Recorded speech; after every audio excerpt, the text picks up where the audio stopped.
Heute ist mittlerweile Tag 29, an dem ich nicht ohne meine Fuji X106 aus dem Haus gehe, um jeden Tag ein wenig besser zu werden, was meine Fotoskills angeht.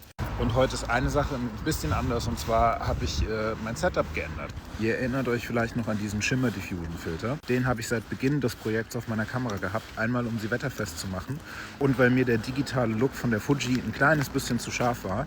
Und der Filter hat das Bild ein bisschen weniger scharf gemacht und noch gleichzeitig so einen leichten Glow-Effekt auf die Highlights gelegt, was ich ganz schön fand, woran ich mich jetzt aber satt gesehen habe.